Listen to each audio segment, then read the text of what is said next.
صرف قرآن ہے، صرف قرآن ہے، صرف قرآن۔ چینل میں آپ کا استقبال ہے۔ محترم ناظرین، علماء کرام کے ہر طرح کے دینی، علمی، اصلاحی بیانات اور پیغامات محبت کے لیے نیز بہترین معلومات کے لیے ہمارے چینل کو سبسکرائب کریں اور بیل آئیکن کو دبانا نہ بھولیں تاکہ ہمارا ہر اپڈیٹ صلی اللہ تعالی علیہ وعلی آلہ واصحابہ وبارک وسلم تسلیما کثیرا کثیرا، اما بعد فاعوذ باللہ من الشیطان الرجیم، بسم اللہ الرحمن الرحیم۔ یا ایہا النبی قل لأزواجک ان کنتن تردن الحیاة الدنیا وزینتها فتعالین امتعکن وسرحکن سراحا جمیلا، وإن كنتن تردن الله ورسوله والدار الآخرة فإن الله أعد للمحسنات منكن أجرا عظيما۔ يا نساء النبي من يأت منكن بفاحشة مبينة يضاعف لها عذاب ضعفين وكان ذلك على الله يسيرا، صدق الله العلي العظيم۔ 22واں پارہ ان آیات پر ختم ہو رہا ہے۔ یہ رکوع جس کی ایک جز کی میں نے بھی تلاوت کی ہے، اس رکوع میں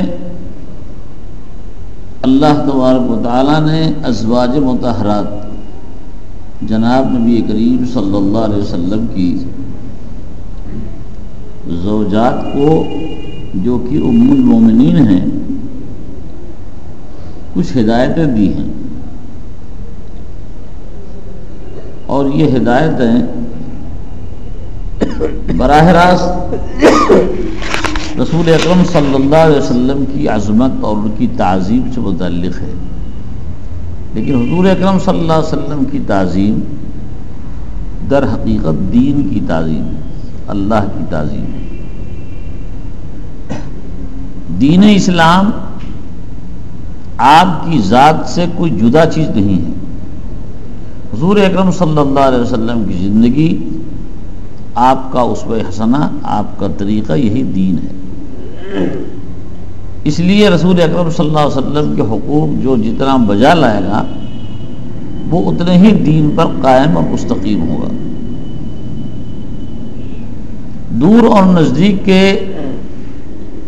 سب لوگ بہرحال مربوط ہے رسول اکرم صلی اللہ علیہ وسلم سے، اور سب کی دینی حالت انہی سے مربوط ہے۔ ان سے جتنی دوری ہوگی دینی حالت میں کمزوری ہوگی، جتنا ان سے قرب ہوگا اتنی دینی حالت مضبوط ہوگی۔ اب لوگوں کی مختلف حالتیں تھیں۔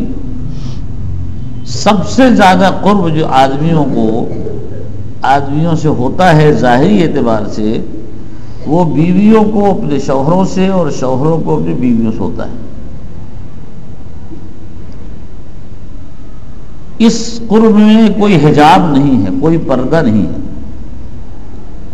سب ایک دوسرے کے احوال سے واقف ہو جاتے ہیں، اور یہی وجہ ہے کہ ہمارے یہاں فقہ کی کتاب میں لکھا ہوا ہے کہ مرد اور عورت جب تک الگ الگ ہیں تب تک دو ہیں، جب نکاح ہو گیا تو دونوں مل کر ایک ہو گئے۔ اب یہ دو شخص نہیں ہیں، ایک ہی شخص ہے، ایک ہی شخصیت کے دو جز ہیں۔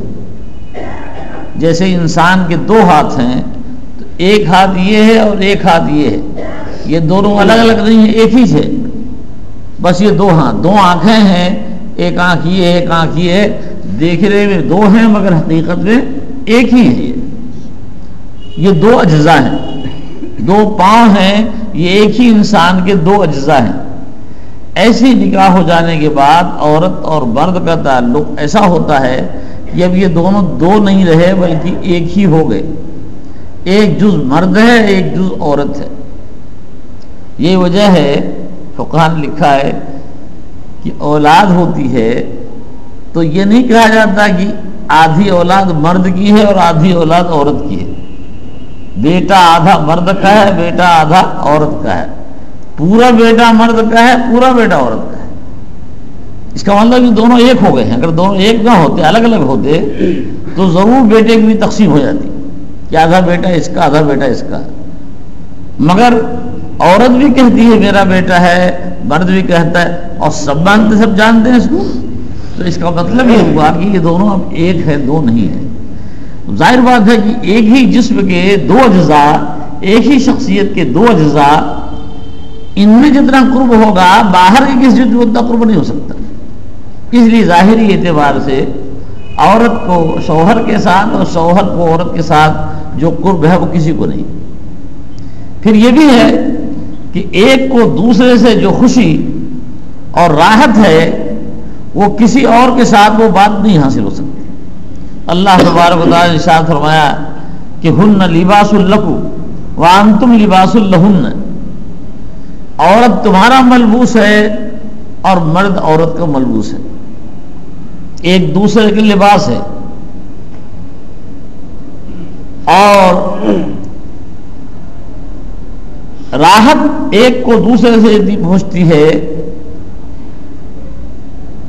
وہ کہیں اور نہیں. اور جب یہ ہے تو دوسرا رخ بھی اس کا ہے.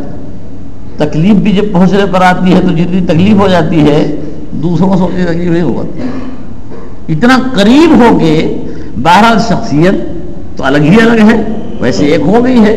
تو اگر ایک اس کی طرف سے کوئی زیادتی ہو جائے شوہر کے حق میں، یا شوہر کی طرف سے زیادہ حق میں زیادتی ہو جائے اور ان کے حق میں، تو یہ دونوں بہت ایذا کا سبب بنتے ہیں، بہت زیادہ ایذا کا سبب بنتے ہیں. یہی وجہ ہے کہ حدیث میں آتا ہے کہ اگر کوئی عورت اپنے شوہر کو تکلیف پہنچاتی ہے اور شوہر نیک ہوتا ہے تو جنت کی حوریں کہتی ہے کہ کیا تم کو مل گیا ستا رہی ہو، کچھ دیر چھوڑ چلا آیا پھر ہمارے پاس چلا آیا، کیوں ستا رہی دنیا. وہ گویا ان عورتوں سے خطاب کرتی ہیں جو شوہر کو تکلیف پہنچاتی ہے. اور شوہر عورت کو تکلیف پہنچائے تو قرآن کریم میں اس کی بہت وعیدیں آئی ہیں، حدیث میں بہت وعیدیں آئی ہیں.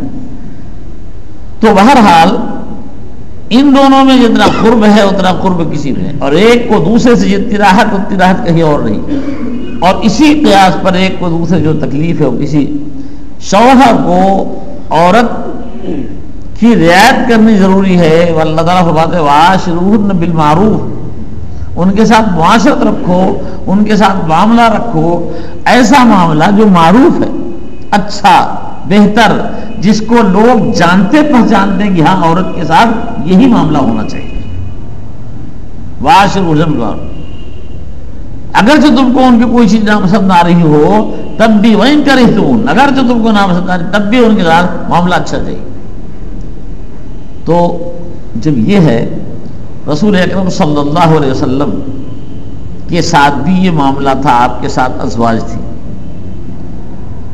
اور معاملہ ان کے ساتھ ان کا بھی یہی تھا کہ حضور اکرم صلی اللہ علیہ وسلم کی راحت کا سامان وہ تھی، اور ان کی حفاظت اور راحت کے اور ان کی ترقی درجات کے اور بلندی احوال کے حضور اکرم صلی اللہ علیہ وسلم شوہر تھے.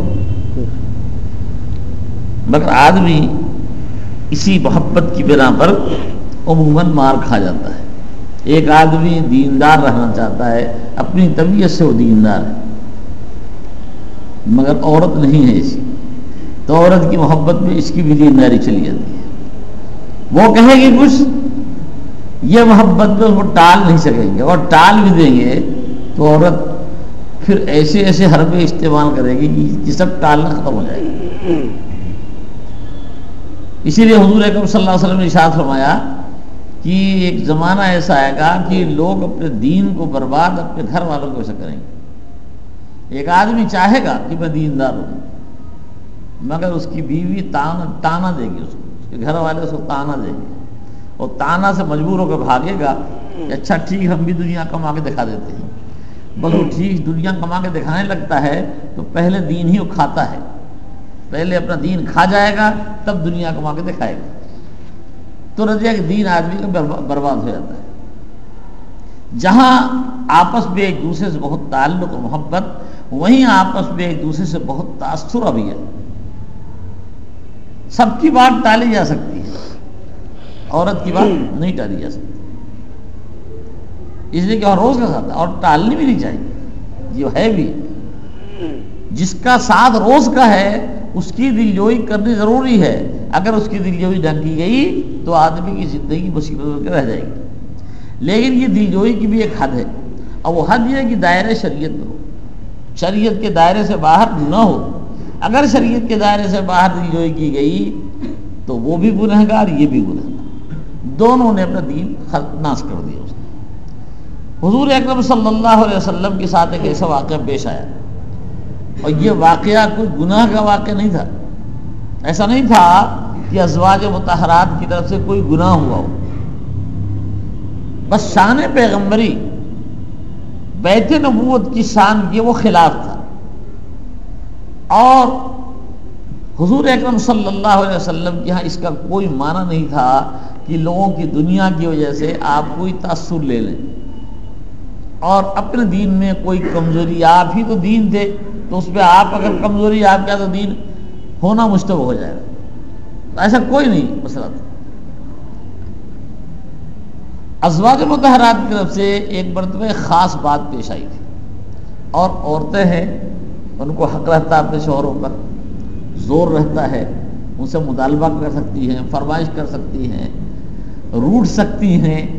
حضرت عائشہ رضی اللہ تعالیٰ عنہ پر جب تہمت لگی تھی ایک مرتبہ، اور حضور اکرم صلی اللہ علیہ وسلم نے جب تک اس تہمت کی صفائی نہ ہو جائے حضرت عائشہ رضی اللہ عنہ کو کچھ دنوں کے بعد ان کے میکے بھیج دیا تھا، وہ وہاں تھی، بات پھیل گئی تھی۔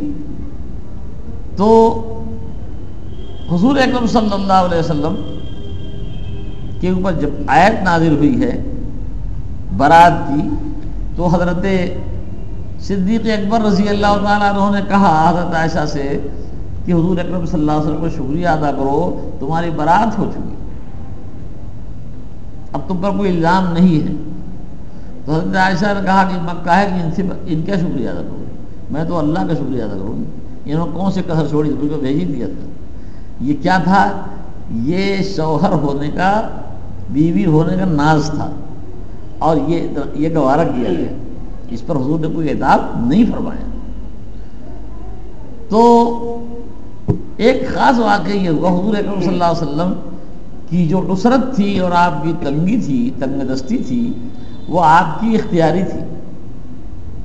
حضرت جبریل الصلوۃ والسلام اللہ تبارک و تعالیٰ کی طرف سے ایک پیغام لے کے آئے تھے، اور آ کے کہا تھا کہ اللہ نے آپ کو اختیار دیا ہے، اگر آپ چاہیں تو آپ کے لیے سونے اور چاندی کے خزانے آپ کے پیچھے لگا دیے جائیں، جیسے چاہیں گے آپ اس میں تصرف کریں گے، اور جیسے چاہیں گے اس کو آپ استعمال کریں گے، آپ پر کوئی روک ٹوک، کوئی پابندی نہیں ہوگی۔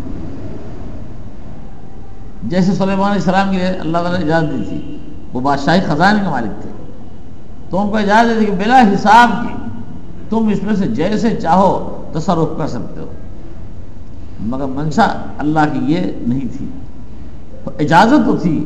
حضرت سلیمان علیہ السلام نے اس خزانے میں کوئی تصرف نہیں کیا تھا، بلکہ ان کے بارے میں آتا ہے کہ وہ اپنے ہاتھ سے کچھ ٹوکریاں بنا بنا کے بیچا کرتے تھے، اور اپنے کھانے پینے کا اس سے انتظام کرتے تھے۔ حضور اکرم صلی اللہ علیہ وسلم کے لیے بھی اللہ کی طرف سے اجازت آئی تھی، جو خزانہ ہم تمہارے ساتھ لگا دیتے ہیں، اگر جی چاہے اس خزانے کو جیسے چاہو استعمال کو، تمہاری اجازت ہے، اور اگر چاہو تو فقر و فاقہ والی زندگی اختیار کرو۔ یہ مساوات کیا ہوتا ہے، اگر چاہو تو یہ اور اگر چاہو تو وہ، اب چاہیں کیا، اور جس نے چاہنے کا اختیار کی ان کی منشا کیا وہ بھی سمجھنا پڑتا ہے۔ حضور اکرم صلی اللہ علیہ وسلم حضرت جبریل صاحب کو دیکھنے لگے بطور مشورے کے، آپ کی کیا رائے ہے، اوپر کی منشا کیا ہے، اختیار تو مجھے دونوں دے دیا گیا، کروں کیا؟ تو حضرت جبریل صلی السلام نے ایسے کیا، تواضع، آپ تو حضرت تواضع ہی اختیار کی۔ تو حضور اکرم صلی اللہ علیہ وسلم ٹھیک، بہتر، اور کہا مجھے بس یہ چاہیے کہ اگر شام کا کھانا رہے تو صبح کو مجھے اللہ سے مانگنا پڑے نہ رہے میرے پاس، اور صبح رہے تو شام کا نہ رہے۔ اللہم بجعل قوت رزق آل محمد القوتا، اے اللہ آل محمد کی روزی قوت بنائیے، یعنی بس بقدر کھانے کے ہو، اس سے زیادہ نہیں۔ یہ حضور اکرم صلی اللہ علیہ وسلم نے خود اختیار کیا۔ تو آپ کیا وہی قصہ چلتا رہا، کبھی فاقہ ہے کبھی کھانا ہے۔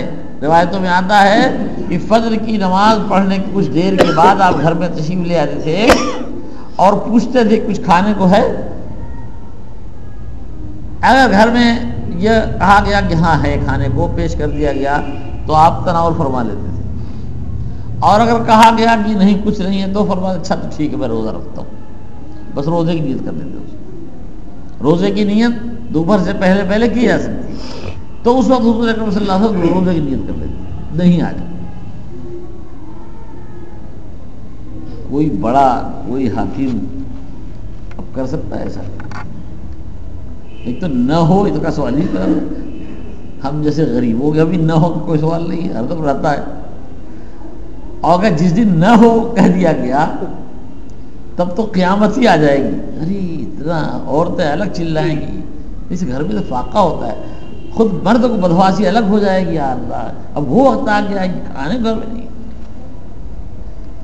مگر حضور اکرم صلی اللہ علیہ وسلم اسی رنگ میں تھے، ہے کھانے کو ٹھیک ہے، نہیں ہے کھانے کو اچھا ہم روزہ رکھ دیتے۔ خیر حضور اکرم صلی اللہ علیہ وسلم کی امت میں لوگوں نے بہت عمل کیا، بہت عمل کیا، خود صحابہ کرام کے یہاں بہت عمل ہوتا تھا۔ فاقہ ہے، مال ہوتا تھا بانٹ دیتے تھے تب فاقہ کرتے تھے۔ حضرت عائشہ صدیقہ رضی اللہ تعالیٰ عنہ کا مال آیا تھا اور تھوڑا نہیں بہت آیا تھا، حضرت ابن معاویہ رضی اللہ عنہ کو وظیفہ بھیجا تھا، بہت زیادہ تھا، اور بانٹنا شروع کیا تو کل بانٹ ڈالا، اور جب کچھ بچا نہیں تو باندھی جگہ حضرت کل تو بانٹ دیا، اور افطار کرنے کو کچھ ہے ہی نہیں۔ کہا اللہ کے بندے پہلے بتانا چاہیے تھا افطار میں کچھ نہیں ہے، تو گیا جانے دو۔ وہاں یہ رنگ تھا، خود حضور اکرم صلی اللہ علیہ وسلم کا یہ رنگ تھا کہ نماز پڑھانے کے لیے کھڑے ہو گئے ہیں مصلی پر، اچانک عشاء کی نماز پڑھانے کے لیے مصلی پر کھڑے ہیں، اچانک مصلی چھوڑتے ہیں، تکبیر کہی جا رہی ہے یا کہی جا چکی ہے، اور چلے گھر میں سامنے قریب بائیں طرف حجرہ تھا، اس حجرہ تشریف لے گئے اور جھٹ سے گئے، اور تھوڑی دیر بعد فوراً آ گئے اور نماز پڑھا دی۔ نماز پڑھانے کے بعد سب لوگوں کو حیرت تھی کیا ہوا، کیا اتنی تیزی سے آپ گئے اور فوراً چلے آئے؟ تو حضرت نے ارشاد فرمایا کہ بات یہ تھی کہ مجھے نماز کے لیے کھڑا ہوا تو مجھے یاد آیا کہ گھر میں کچھ سونا رکھا ہوا ہے، کچھ مال رکھا ہوا ہے، میں بھول گیا تھا کہنا، جلدی سے جا کے میں نے گھر میں کہا اس کو صدقہ کرو، جلدی اس کو گھر سے نکالو، جلدی صدقہ کرو۔ نبی کے لیے مناسب نہیں ہے کہ اس کے ہاں سونا چاندی ہو اس کی رات گزرے، یہ مناسب نہیں ہے۔ آپ اس کو صدقہ کرنا حکم دے کے اب اطمینان ہوگا صدقہ ہو جائے گا تو میں آ کے نماز پڑھا ہوں۔ تو جہاں یہ رنگ ہو وہاں کہاں مال ہوگا؟ مگر ابتدا میں تو ایسی تنگی سب کے ہاں تھی، لوگ تنگی میں گزر اوقات کرتے تھے، لیکن غزوہ خندق کے بعد جو خندق کی لڑائی سے تذکرہ آیا ہے، اس کے بعد اللہ کی طرف سے کئی وعدے ہوئے تھے، ایک زمین ملے گی تم لوگوں کو جس ابھی نہیں پہنچے ہو، وہاں جاؤ گے تو وہاں تم کو، چنانچہ خیبر فتح ہوا، اور خیبر کے ذریعے سے، اس کی فتح کے ذریعے سے حضور اکرم صلی اللہ علیہ وسلم کا مال بہت ہوا، بہت مال آیا۔ پھر حدیبیہ کی صلح ہوئی ہے، صلح کے بعد جو جنگ بند ہوئی ہے تو اس کے بعد آپس میں تجارتی کاروبار شروع ہو گئے اور لوگ بکثرت مسلمان بھی ہونے لگے، تو اس طریقے سے مسلمانوں کی آمدنی بڑھ گئی تھی، مسلمانوں کو اطمینان بھی ہوا تھا کہ لڑائی نہیں ہے، تو کھیتی ہوتی بھی قاعدے سے لوگ کرنے لگے تھے، تو مال بڑھ گیا تھا، ہر گھر میں کچھ نہ کچھ فراوانی کا اثر آ گیا تھا۔ حضرات ازواج مطہرات نے یہ سوچا کہ فراوانی تو اب مال کی ہو گئی ہے، مگر ہم اب بھی اسی حال میں ہیں، حضور اکرم صلی اللہ علیہ وسلم کا حال نہیں بدلا تھا، آپ کے ہاں مال کی فراوانی اب بھی نہیں تھی، وہی بات تھی کہ ہے تو کھا لیا، نہیں تو روزہ رکھ لیا، وہی بات چل رہی تھی. اور سب گھروں کے اندر تو ان ازواج مطہرات نے آپس میں یہ مشورہ کیا کہ حضور اکرم صلی اللہ علیہ وسلم سے کہنا چاہیے کچھ ہم لوگوں کے بھی نفقہ بڑھائیں، کچھ آسانی ہو، کچھ مال بہت مال آ گیا، خیبر سے بہت کچھ مال غنیمت آیا ہے ادھر ادھر سے، تو کچھ بڑھا دیں. چنانچہ ان لوگوں نے حضور اکرم صلی اللہ علیہ وسلم سے اس کی درخواست کی. بیویاں تھیں، ان کو حق ہے شوہر سے کہنے کا، ناز کا ایک تعلق ہے. انہوں نے کہا حضور اکرم صلی اللہ علیہ وسلم سے، اور اس کہنے میں یہ سمجھ میں آیا کہ ان کو دنیا کی آسائش چاہیے، آسائش دنیا کی چاہیے. تب حضور اکرم صلی اللہ علیہ وسلم کی یہ بات ناگوار ہوئی. میرے ساتھ رہنا ہے تو میرے مرضی کے مطابق، میرے اندیے کے مطابق، اس لیے کہ آپ صرف شوہر نہیں تھے، اللہ کے رسول تھے. صرف شوہر ہوتے تو چلو گنجائش تھی، مگر رسول ہے، جو کچھ کرتے ہیں اللہ کے حکم سے کرتے ہیں، تو یہ ان کو مطالبہ نہیں کرنا تھا، مگر کر دیا تو آپ کو ناگوار ہوا. اور اس ناگواری میں آپ نے ان لوگوں سے علیحدگی اختیار کر لی. علیحدگی اختیار کی، اوپر ایک کمرہ سے حجرہ سا تھا، اسی میں تشریف لے گئے اور اسی پہ بیٹھ گئے اور ان لوگوں کے پاس آنا جانا بند کر دیا. اب یہ بات پھیل گئی. مدینہ طیبہ میں منافقین نے شور کرنا شروع کر دیا، جو آپ کے خلاف رہا کرتے تھے اور موقع تلاش کرتے رہتے، کچھ موقع ملے تو آپ کے خلاف پروپیگنڈا کیا جائے. تو انہوں نے کہنا شروع کیا کہ بھائی انہوں نے طلاق دے دی، اتنا نکاح کیا تھا، اب دیکھیے طلاق دے دی. ظاہر بات ہے کہ کوئی معتبر آدمی نکاح کرے تو نکاح تو اچھی ہے چیز، مگر طلاق دینا یہ ذرا بھاری بات ہے. اب حضور اکرم صلی اللہ علیہ وسلم منسوخ کر دے گا، طلاق دے دیا. اور یہ زمانہ صلح والا تھا جس میں ابھی کوئی جنگ نہیں تھی. تو یہ بات پھیلی، منافقوں نے تو رنگ میں آنا شروع کیا. اتفاق حضرت عمر رضی اللہ تعالیٰ عنہ تھے نہیں، وہ گئے ہوئے تھے. آئے، انہوں نے سنا کہ حضور اکرم صلی اللہ علیہ وسلم طلاق دے دی ہے، تو بہت پریشان ہوئے، بہت پریشان ہوئے. آئے وہاں پہ جہاں آپ کا قیام تھا، اور اندر آپ تھے اور باہر ایک صاحب جو آپ کے غلام تھے، پھر آپ نے ان کو آزاد کر دیا تھا، وہ بیٹھے ہوئے تھے. تو ان سے کہا حضرت عمر رضی اللہ عنہ حضور سے اجازت دو، میں آپ کو خدمت میں آنا چاہتا ہوں. تو انہوں نے جا کے کہا، تو آپ نے کچھ کہا نہیں، کوئی جواب نہیں دیا. تو انہوں نے کہہ دیا کہ حضرت کو جواب نہیں دے رہے ہیں. تو حضرت عمر پھر بیٹھ گئے، لوگ بھی تھے. پھر تھوڑی دیر بے چینی، پھر آپ کہنے لگے بھائی پوچھو، اجازت دو. پھر اجازت دی گئی، پھر آپ کچھ نہیں بولے. حضرت عمر پھر بیٹھے رہ گئے. پھر تھوڑی دیر بعد بے چینی میں پھر کہا کہ جاؤ پوچھو. تو اب پوچھا گیا تو اجازت مل گئی. تو حضرت عمر رضی اللہ تعالیٰ عنہ گئے اور جا کے بیٹھے، باتیں ہوئی. وہاں انہوں نے باتوں پوچھا اس کو، فرمایا نہیں، طلاق نہیں دیا، طلاق نہیں دیا. خیر مطمئن ہو گئے، اطمینان ہوگا کہ طلاق نہیں دیا. پھر نیچے اترے. ان کی بیٹی تھی حضور اکرم صلی اللہ علیہ وسلم کے نکاح میں، حضرت حفصہ، اور صدیق اکبر کی بیٹی تھی حضرت عائشہ. تو گئے اپنی بیٹی کے پاس اور ان کو بہت ڈانٹا کہ تم لوگوں نے کیا کیا ہے، تم کو تو سراپا تابع دار بن جانا تھا، یہ کیا کر دیا کہ حضور سے کوئی بات تم نے کہہ دی اور ان سے سامنے بات کرنے لگے، کیسے تم لوگ ہمت پڑی. بہت ان کو ڈانٹا. بہرحال یہ بات چلتی رہی. پھر اللہ کی طرف سے یہ آیت اتری جس کی بھی تلاوت کی میں نے. اللہ تبارک و تعالیٰ نے بھی یہ منظور نہیں کیا کہ ان کا نفقہ بڑھایا جائے، ان کا خرچ بڑھایا جائے اور ان کے لیے آسائش کا سامان مہیا کیا جائے. ورنہ عورت کہہ دیتی ہے تو شوہر پھر وہ کرنے ہی لگتا ہے. مگر یہاں منظور نہیں ہے، نہ اللہ کو منظور نہ رسول کو منظور. مگر رسول نے کوئی جواب نہیں دیا تھا. رسول نے تو صرف علیحدگی اختیار کر دی تھی کہ ان کا مطالبہ مناسب نہیں تھا، اس لیے ہم طلاق نہیں دی تھی.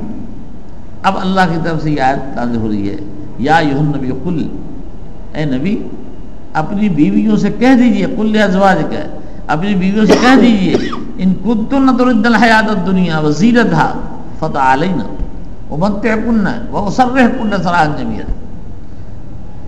کہو ان سے کہ اگر تم کو دنیاوی آسائش چاہیے، دنیا کا مال و منال چاہیے، دنیا کی راحت چاہیے تم کو، تمہیں یہی مطلوب ہے، تم کو یہی چاہیے تو آؤ، امتعکن، کچھ تو میں تمہیں دے دیتا ہوں، کچھ فائدے کا سامان تمہیں دے دیتا ہوں، وَأُسَرِّحْكُنَّ سَرَاحًا جَمِيلًا، اور میں بہت اچھے طریقے میں تم کو چھوڑ دیتا ہوں، کوئی تمہارے اوپر ہماری طرف سے کوئی مواخذہ، کوئی سرزنش، کوئی سزا، یہ سب کچھ نہیں ہوگا، ٹھکانے سے میں قاعدے چھوڑ دیتا ہوں، اس لیے کہ میرے ساتھ رہنے کے لیے یہ بات نہیں چلے گی تم نے کہی ہے، دنیا کی اگر آسائش چاہتی ہو تو میرے ساتھ نہیں چلے گی، میرے ساتھ تو جیسے میں ہوں ویسے ہی تمہیں رہنا ہے۔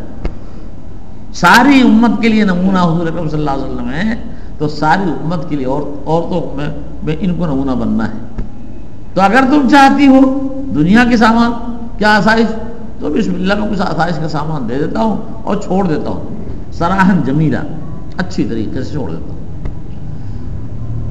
وَإِن كُنتُنَّ تُرِدْنَ اللَّهَ وَرَسُولَهُ، اور اگر تم اللہ کو چاہتی ہو، رسول کو چاہتی ہو، یعنی مقصد تمہارا دنیا کی آسائش نہیں ہے، مقصد اللہ تعالیٰ کی رضا ہے، اور اللہ کی رضا کا طریقہ یہ ہے کہ رسول کی کو راضی رکھو اور رسول کے ساتھ رہو، ان کی نگاہ سے مت الگ ہو، اگر تم یہ چاہتی ہو تو فَإِنَّ اللَّهَ أَعَدَّ لِلْمُحْسِنَاتِ مِنْكُنَّ أَجْرًا عَظِيمًا، تو جو تم میں نیکی کرنے والی، اچھا کام کرنے والی ہے، اس کے لیے بہت بڑا اجر تیار ہے، اور یہ نیکی خود بہت بڑی ہے کہ حضور اکرم صلی اللہ علیہ وسلم کی زوجیت میں ہے، اگر تم اس کو منظور کر لیتی ہو تو پھر تمہارے لیے بہت کچھ اجر ہے، بہت بڑا اجر ہے۔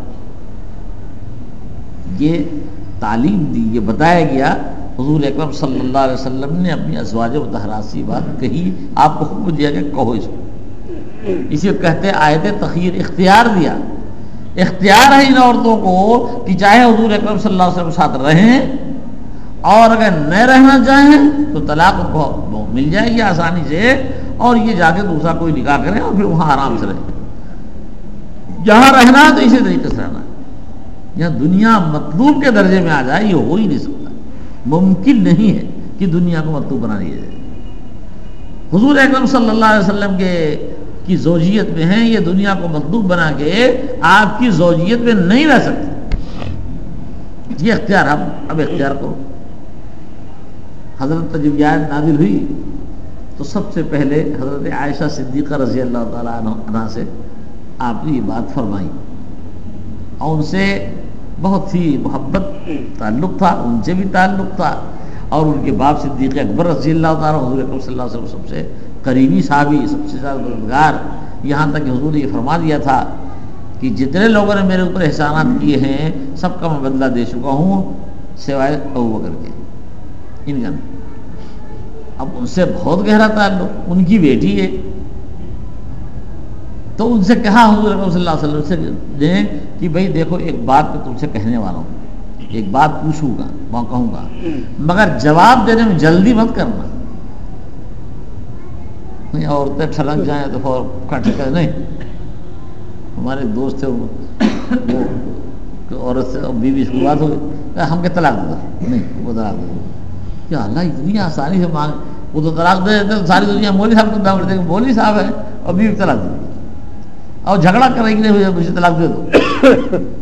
تو حضور نے فرمایا کہ دیکھو ہم تم سے ایک بات کہنے والے ہیں، مگر اس بات کا جواب جلدی مت دینا، جاؤ اپنے والدین سے مشورہ کر لینا، پہلے ان سے مشورہ کر لو اور مشورہ کرنے کے بعد تو جواب دو۔ حضرت عائشہ سمجھ گئی بات ٹیڑھی، تب والدین کو بھیجنا چاہتے ہیں، مگر حضرت فرمائیے کیا ہے؟ تو آپ نے یہ آیت پڑھ سنائی کہ اللہ تعالیٰ یہ فرماتے ہیں اب تم کو اختیار ہے، اگر تم کو دنیا چاہیے تو جا سکتی ہو، اور اللہ چاہیے، رسول چاہیے، دار آخرت چاہیے، تو پھر اسی حالت میں رہنا ہوگا، اب مطالبہ اس کے تمہارے جائز نہیں ہوگا۔ تو کہنے لگی کہ حضرت اس کے لیے میں جاؤں اور اپنے والد سے مشورہ کرنے کے لیے، اس کام کے لیے مجھے ہرگز دنیا منظور نہیں ہے، مجھے آپ ہی کے ساتھ رہنا ہے، میری زندگی بھی آپ کے ساتھ، میری موت بھی آپ کے ساتھ، میں آپ کے ساتھ رہوں گی، مجھے نہیں ہے، مجھے دار آخرت چاہیے۔ خیر حضور کے ساتھ بہت خوش ہوئے، خوشی سے آپ کا چہرہ کھل گیا، مگر تھی عورت تھی، پھر عورت تھوڑا غالب آ رہا تھا، کہنے لگی حضرت میں نے تو آپ کو جواب، آپ سب بھی اسے یہ کہیں گے جا کے؟ کہا تو میرا جواب ہم بتائیے کسی کو،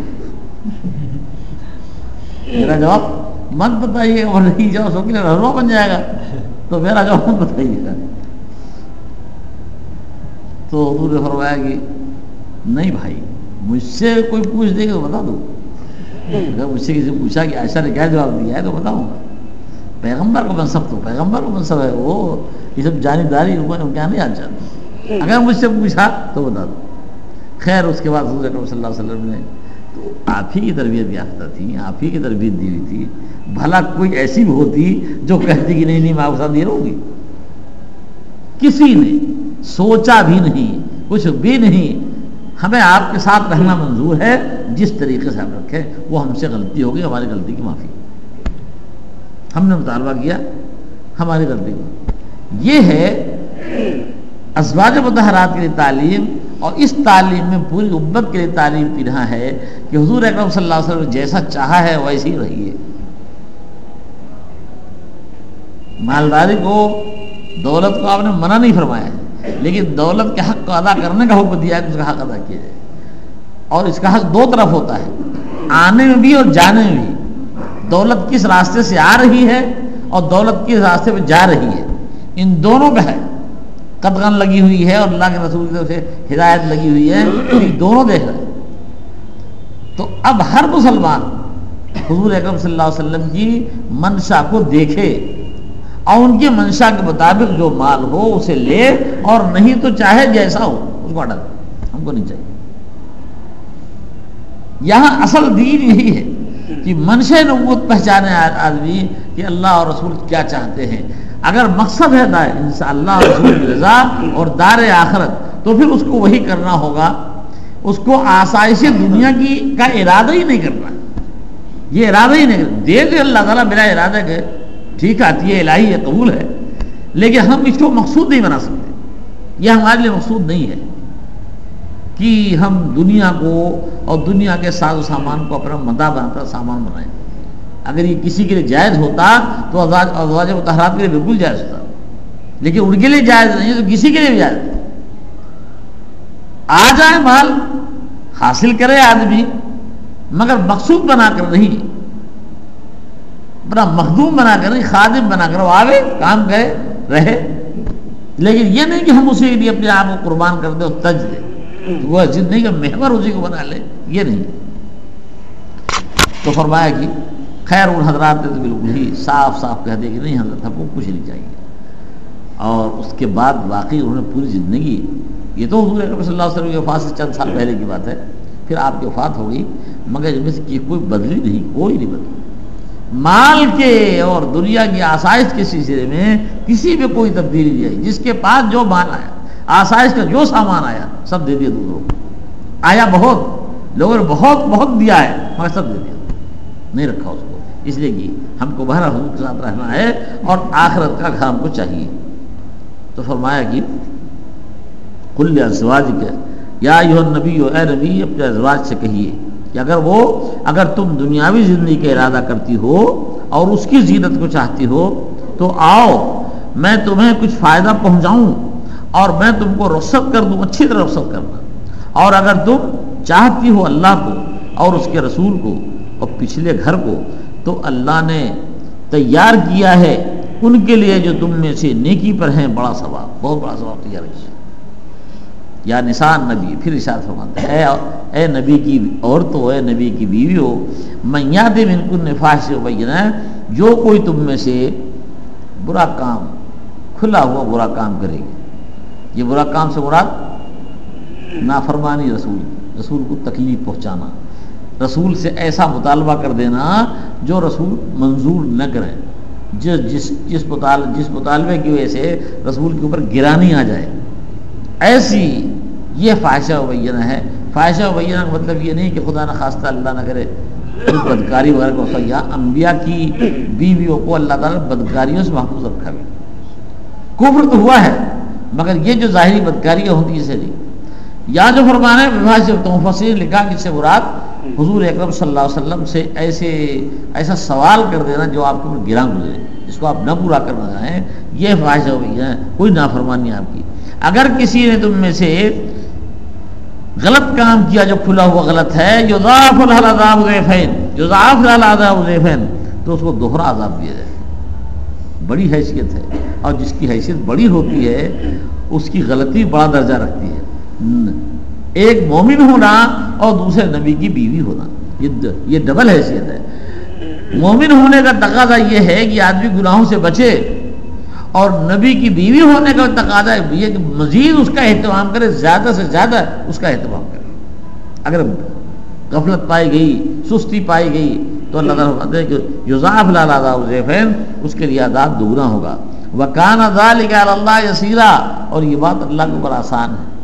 اللہ کے اوپر کسی کا دباؤ نہیں ہے کہ کوئی صاحب دباؤ ڈال لیں گے، نہیں صاحب اتنی سزا نہیں دی، کم کیجیے، تو اللہ تعالیٰ اسے کم کر دے. یہ اللہ کے بہت آسان ہے. بل ازواج کو اس کی ہدایت دی گئی کہ تمہاری وجہ سے نبی کی صلی اللہ علیہ وسلم کوئی تکلیف نہ پہنچے. یہ گھر کے خاص الخاص جو جن کا تعلق ناز کا ہے ان کے ساتھ یہ معاملہ ہے، تو پوری امت سوچ لے کہ ہمارے لیے کیا ہے.